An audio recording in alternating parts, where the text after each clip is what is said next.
Hey guys, thank you so much for watching the videos. And today we're supposed to go through the process of making a caricature of Tony Stark, but I lost the file or it got corrupted.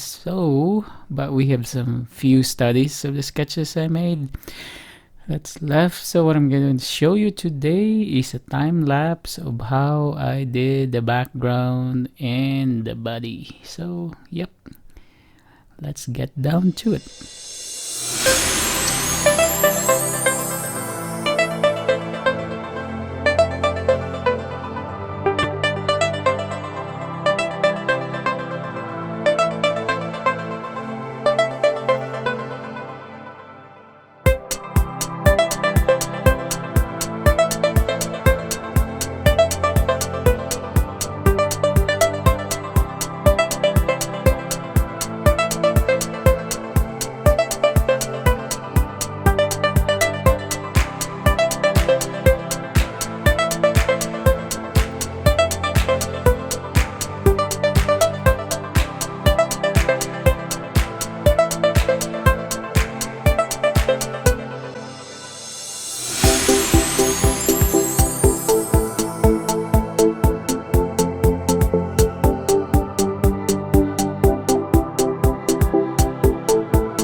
Alright, I think that is the shortest video I ever made. So, hope you guys like it. And if you do, please click subscribe down below or put some comments. And thank you again for watching. God bless. Stay safe. Stay healthy. Bye bye.